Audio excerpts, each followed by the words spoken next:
बहुत बहुत धन्यवाद।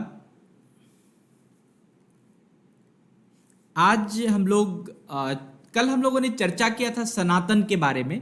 सनातन का अर्थ है कि जो कभी भी किसी का उसका नाश नहीं होता, वह सतत चलता आ रहा हो, जो हमेशा एक के बाद एक उसकी जो है अनुभूति होते रहे, इसी को हम सनातन कहते हैं। और सनातन जैसे हम लोगों ने कल वायु, अग्नि, सूर्य, इसकी एक तुलना की थी कि सनातन ये नित्य चेतना में हमारे आत्म की गहराई में हमारे अंदर जो है वो उसको स्थित होते हुए हम हमेशा देखते आ रहे हैं।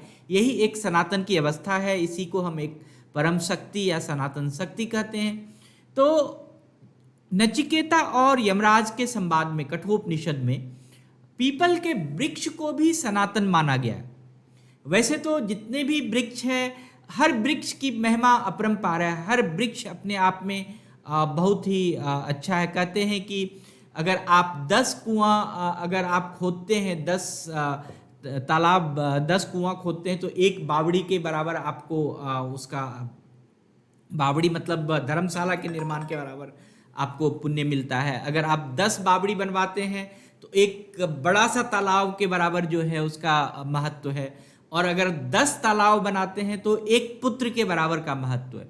और 10 पुत्र बनाते हैं, 10 पुत्र होता है तो उसमें एक वृक्ष के बराबर का महत्व है। तो वृक्ष लगाना या कोई भी वृक्ष जो है वह एक वृक्ष जो है कि 10 पुत्र के बराबर है, और इतना महत्व तो हर वृक्ष का है। लेकिन जो भारतीय संस्कृति है, पीपल को देव वृक्ष माना गया है। मैं इसीलिए इसको आज जो नचिकेता और यमराज के संवाद में यह आया है कि यह सनातन वृक्ष कैसे है, इसके बारे में हम लोग बातचीत कर रहे हैं।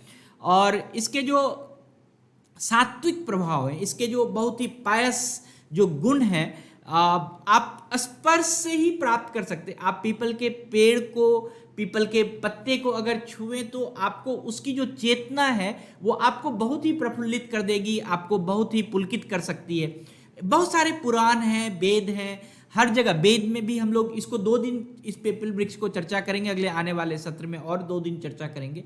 इसमें देखेंगे कि वेद में, ऋग्वेद में, यथर्वेद में, सब जगह इसकी वर्णन, इस वृक्ष का वर्णन है। और स्कंद पुराण में तो इसके बहुत ही वर्णन है। इसको अश्वस्थ पीपल मूल कहा गया, अश्वस्थ वृक्ष कहा गया।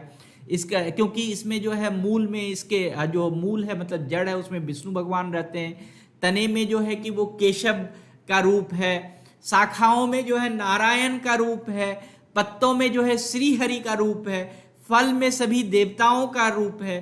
तो ये कहा जाए कि अच्युतम केशवम नारायणम, पूरा जो एक पूरा ये जो मंत्र है या जो ध्वनि है, उस पूरे ध्वनि में नारायण का, पूरे भगवान विष्णु का जो पालन पोषण करने वाला जो देवता है उसका जो है आपको पूरा इस पीपल वृक्ष में दर्शन हो सकता है, उसमें आप उसका पूरा का पूरा आपको भाव मिल सकता है।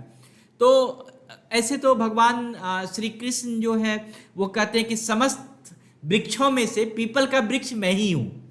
अगर मैं पीपल के वृक्ष के बारे में बात करूं तो पीपल का वृक्ष मैं ही हूं। स्वयं भगवान जो है उस पीपल के वृक्ष को देवत्व के रूप में वर्णित किया गया है। शास्त्र में भी इसका वर्णन है कि 100 विधि पूजा करने से, अर्चना करने से जो भी देवता है, देवी देवता है, सभी पूजित देवी देवता आपके पास आ जाता है। जो पीपल का वृक्ष लगाने से क्या होता है कि आपका वंश कभी नष्ट नहीं होता है, आपकी जो वंश की परंपरा है वो चलती रहती है। पीपल की वृक्ष की सेवा जो भी करता है उसको सदगति प्राप्त होता है, मतलब कि वह ऊपर ही स्वर्ग के लोक में जाता है।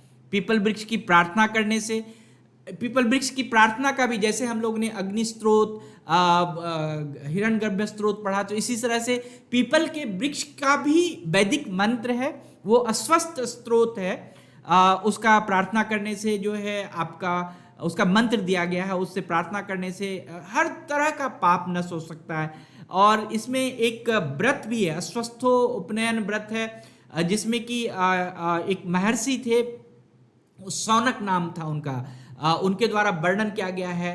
अथर्ववेद में जो आयुर्वेद का महत्व है इनका पीपल के वृक्ष का, वह अवर्णनीय है। वह बहुत ही असाध्य से असाध्य रोगों का जो के उपयोग में इसका वर्णन किया गया है पीपल के वृक्ष का। और कहते हैं पीपल के वृक्ष के नीचे अगर मंत्र जाप करें, ध्यान करें, कोई भी संस्कार करें तो वह शुभ माना जाता है। और भगवान बुद्ध को भी पीपल के वृक्ष के नीचे ही ज्ञान मिला था। और श्रीमद् भागवत में भी इस पीपल के वृक्ष का वर्णन है कि द्वापर युग में जो परधाम जाने के युग में जो है योगेश्वर श्री कृष्ण ने इस दिव्य पीपल के वृक्ष के नीचे ही बैठकर ध्यान लीन और समाधि लीन हुए थे।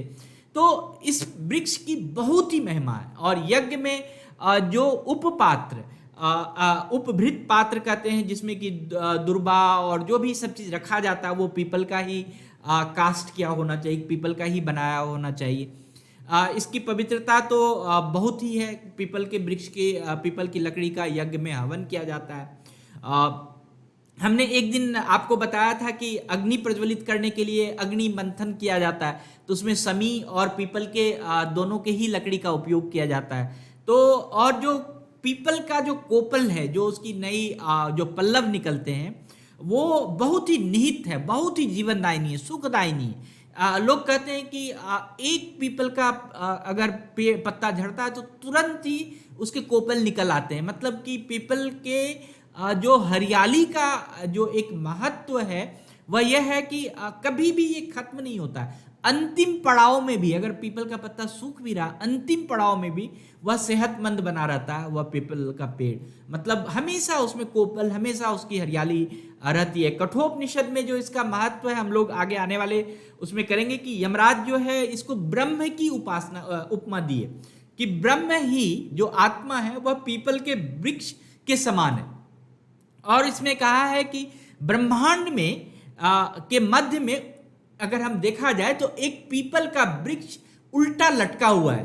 ब्रह्मांड का जो मध्य है उसमें अगर हम पीपल के वृक्ष को उल्टा लटका दें तो उस तरह का है कि मतलब जो जड़ है वो ऊपर की ओर जा रहा है, ब्रह्मांड की ओर जा रहा है, और जो पत्तियां हैं वो नीचे की ओर जा रहा है। इस तरह की तुलना की गई है। इसको हम समझाएंगे हम आपको कि यह जो सृष्टि है, यह जो पूरे सृष्टि है, इसमें यह सनातन वृक्ष के रूप में है और यह विशुद्ध और अविनाशी है और निर्विकल्प ब्रह्मा का एक स्रोत है। मतलब कि इसके अन्यत्र कोई विकल्प ही नहीं है, यही एक ब्रह्म का स्रोत इस वृक्ष को माना गया है।